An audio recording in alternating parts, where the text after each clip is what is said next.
The number of motorcycles in the United States has been declining for over a decade. According to the Motorcycle Industry Council, there were 8.6 million registered motorcycles in the United States in 2021, down from a peak of 10.3 million in the United States in 2006. This represents a decline of about 16% over the past 15 years. There are approximately 258.3 million residents of the USA above the age of 16, which is the lawful age to drive. There are 278 million registered cars, trucks, vans, SUVs, etc. What's worse is that there is an estimated 8 to 10 million people in the United States that have a motorcycle endorsement, making it lawful for them to drive or pilot a motorcycle, who do not currently own a motorcycle. There are a number of reasons why motorcycles are declining in popularity in the USA. These include the aging of the population. The average age of motorcyclists has been increasing in recent years, as younger people are less likely to ride motorcycles. According to the Motorcycle Industry Council, the average age of a motorcyclist in the United States is now 47 years old. The rising cost of motorcycles. Motorcycles have become more expensive in recent years, making them less affordable for some people. The average price of a new motorcycle in the United States is now over $10,000, with some being astronomical at $60,000 price tags. The increasing safety of cars. Cars have become safer in recent years, making them a more attractive option for some people. According to the Insurance Institute for Highway Safety, the fatality rate for car occupants has been declining steadily in recent years. The increasing awareness of the dangers of motorcycle riding. The risks of motorcycle riding have become more widely known in recent years, deterring some people from riding motorcycles. According to the National Highway Traffic Safety Administration, motorcyclists are 27 times more likely to be killed in a crash than car occupants. And last, the increasing popularity of electric vehicles. Electric vehicles are becoming much more popular, and some people see them as more environmentally friendly than motorcycles. Let's get into a bit more detail. There are some affordable motorbikes available on the used market, especially depending on where you live. There's a type of motorcycle for everyone, including the electric bikes for those who want a carbon neutral while riding. We all understand that generating power tends to, at some point in the process, generate carbon. All sizes of motorcycles are available now, although there's a tendency still to only focus on the larger displacement bikes, and that's been hanging on for decades. What are the key issues? Well, there was a glimmer of hope during the pandemic with a huge boost to motorcycle sales, moving from 468,000 units in 2019 to a whopping 473,000 units in 2021. But in 2022, the market is sliding again with an approximate 3% loss year over year, and 2023 shows even more decline at 9.6%. In the United States, Harley-Davidson made up approximately 50% of new motorcycle sales in the 1990s and has been the leader in motorcycle sales for many decades. For the first time in my lifetime, the leader in new motorcycle sales in the United States is no longer Harley-Davidson, being taken over by Honda, which still saw a 3.2% loss in sales year over year in 2021, compared to Harley-Davidson's 12.9% loss in 2022, with a projected 17% loss for 2023. Kawasaki has moved into third place with sales up 13.9%, an impressive trend considering the marketplace. Some other brands have increased in the sales. That includes Suzuki, BMW, and Royal Enfield. The one that saw the second most losses is Harley-Davidson's competitor Indian, which saw an approximate 22% loss in sales since 2020. The majority of advertising for motorcycles has gone to older generations, specifically the Boomer and Generation X targets. The Boomers are leaving motorcycling in record numbers just because they are aging out, no longer willing or able to invest in motorcycling. Generation X is the smallest generation in the USA for adults, with 19.61% of the population, including myself, being Gen X, while Boomers make up 20.58%. Millennial generation make up 21.67%, and Generation Z, or Generation Z, makes up 20.88%.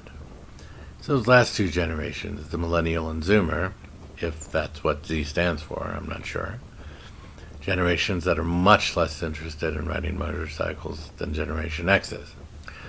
Motorcycles used to be the highly affordable option. The low cost of purchase, insurance, fuel efficiency, and the availability to park them nearly anywhere made buying a motorcycle exceptionally appealing to Generation X in our youth.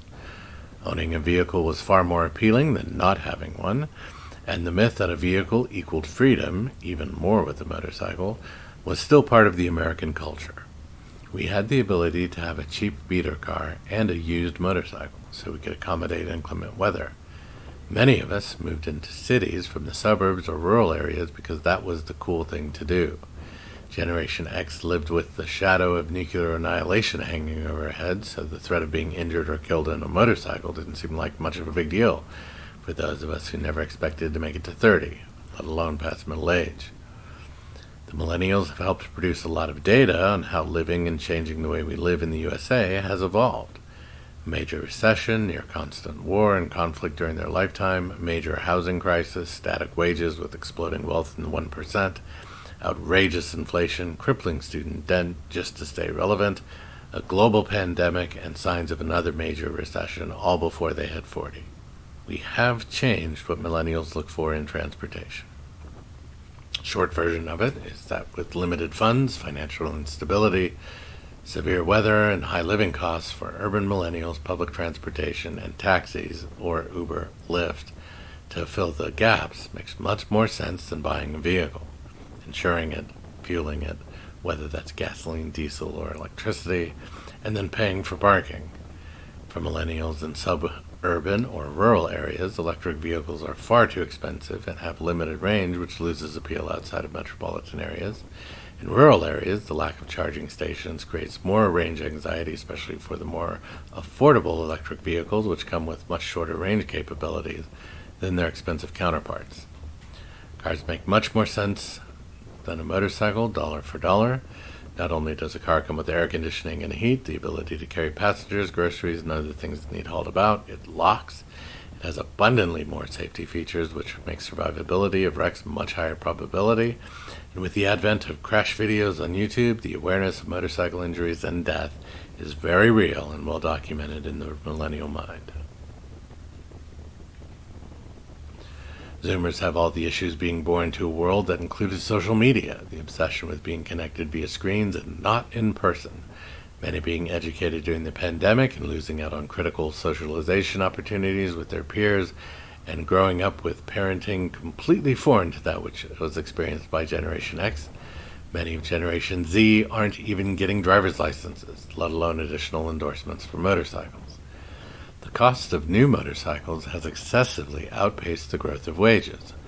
What was once the viable option for the hard-working poor has now turned into a luxury item along the same lines as owning a boat, personal watercraft. Top-of-the-line Harley-Davidson CVO lines are $60,000 plus, which nearly matches the median household yearly income in the United States of $69,000. On even a 7-year loan, the payments at 6% interest rate would be nearly $900 per month. That $69,000 yearly translates into an average of about $42,000 take-home, or $3,500 a month. Take out average rent of $1,900, and that leaves $1,600 per month for utilities, food, debt payments, entertainment, etc. Super quickly, having money set aside for a motorcycle, any motorcycle, becomes impractical. So what can be done? This isn't as hopeless as it seems for motorcycling in the USA, but it does require that certain things change. The primary thing that must change is the lack of interest in motorcycling in the millennial and Z generations. Motorcycling will continue to decline as more riders are leaving motorcycling than are entering into it. There are subsets of the motorcycling culture in the boomer and X generations which favor outdated, misogynistic thinking that primarily exists in the legacy Harley-Davidson subcultures. There's a famous t-shirt often found at motorcycle rallies that says, on the back, "If you can read this, the B word fell off." If you don't see why that's an issue preventing people from joining motorcycling, you're probably part of that subculture. Women are the fastest growing population of riders in the United States, and for that, I give you my gratitude and appreciation. I love seeing more riders out on the road, and women riders are helping to slow the decline in motorcycling in the USA by quite a bit, moving from 6% of the total rider population in 1990 to 14% of the rider population in 2014, and I'm guessing, as I don't have the latest statistics, that it's closer to 20% in 2023. The majority of those women riders are in the millennial generation, which shouldn't really come as a surprise. Women in this generation also outpace their male counterparts in education, earnings, promotions at work, and other achievements. Women riders are being welcomed into motorcycling by groups of riders, mostly in the sport bike, touring, and ADV and standard motorcycling subcultures. I may even see a Sturgis rally in my lifetime that isn't full of nearly naked women as a primary draw into the vendor areas. Time will tell. Inclusion must be the new standard for motorcyclists, welcoming new riders, any and all new riders. The era of real motorcyclists ride X needs to die. It's not working. I don't think it ever did. A real motorcyclist is someone who rides a motorcycle. A real motorcycle is a 2- or 3-wheeled vehicle powered by a motor. It doesn't get any easier than that. The second thing that must change is that affordable motorcycles must be included in the new bike market, and they need to be full-size motorcycles capable of interstate commuting. Yes, the Navi is exceptionally affordable, but unless your target audience is to replace bicycles with something motorized, you've missed the mark. The Navi is great for city-town living as long as you never plan on leaving the city or town. Royal Enfield has gone all in on this front, while simultaneously committing the HD betrayal of leaving your loyal fan base behind. The very same people who kept you going through the tough times. Will Royal Enfield be able to find the balance Harley-Davidson never was? Time will tell. What I'm doing, I get it. I'm only one guy. What change can I possibly make?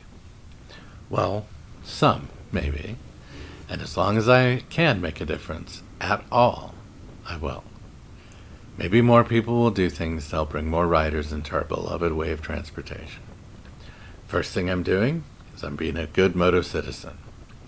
Do I occasionally make mistakes on the road? Of course I do. I'm not a perfect rider, although I practice and proactively try to be a better rider all the time. I want other motorists to see me riding and think, I recognize him. He's part of my community. Instead of, great, another a-hole loud-ass biker. Secondly, I ride with traffic. If there is no traffic, I ride at the posted speed limit. I don't lane split. I don't stunt on public roads. I have quiet exhaust pipes. Third, when I'm off the bike and interacting with the public in my riding gear, and not in my riding gear, I'm polite, approachable, and friendly. Wearing the fuzzy helmet cover helped in this regard a lot. People who normally don't interact with riders are suddenly willing to. I'm no longer a possibly dangerous individual. I'm some goof that wears a silly helmet cover. Fourth, I advocate for motorcycle safety and awareness actively. I think of myself as a bit of a motorcycle evangelist, being that motorcycling is my religion in this scenario. I'm more than happy to talk to anyone about riding, and I ask what type of motorcycles they are interested in, or what interests them about riding. I never push my preferences, but I do provide some insights, i.e. short riders don't mix with leggy adventure bikes. Heavy cruisers not ideal for city commuting or canyon carving. When I hear another rider say something stupid to a new rider like try and keep up, I step in. No reason to create the perfect storm for a wreck by pushing a new rider beyond their experience because someone is a brain-damaged narcissist idiot who misunderstands cornering so much that they obsess on other bikes' chicken strips instead of being a safe and skilled rider themselves. Why should you care if motorcycling is declining in the USA? Well, if you're in the United States and you have any interest in motorcycling, including just knowing those who love to ride motorcycles, One thing is perfectly clear based upon other countries and even municipalities within the USA. Voters can and do make motorcycles unlawful when they become an issue. Motorcyclists are vastly outnumbered as far as voting power. Many of us belong to different parties, and so we're not even unified to be able to vote together as a single individual group in order to preserve our rights. If you ever get a good earful from people who aren't fans of motorcycles, which also outnumber riders in the USA, they all have similar issues: lack of safety, hooligan riders, and most often complaints about noise pollution. If they have their way, motorcycles will be outlawed in many locations. Want to ride in Old Quebec City, Canada? Tough luck. Motorcycles are banned within Old Quebec City. That's just an example from our usually more tolerant neighbors to the north. From a medical cost perspective, motorcycle riders make up far too many percentages of injuries and crashes for our very low numbers. 3% of all registered vehicles are motorcycles, and we make up 14% of vehicle crashes and 14% of vehicle crash fatalities. In 2021, there were an estimated 89,000 motorcycle accidents in the United States. Of these accidents, 5,932 were fatal. 53,295 resulted in non-fatal injuries, or 60% of all motorcycle damages, including low speed, think parking lot tip-overs, include non-fatal injuries. 75.3% of those injuries required hospital admissions. Society as a whole buys into the health and motor vehicle insurance industries for coverage, and allowing motorcycles means automobile drivers are paying a large portion to cover injuries from motorcycle accidents, which wouldn't exist if motorcycles ceased to enjoy the same lawful privileges as automobiles. The noise issue is by far and away the largest complaint of most non-riders, and many places, including USA City, Denver, Colorado, have created laws that limit the dB output of motorcycle exhaust with severe fines and penalties for violating them, including impounding repeat offender vehicles.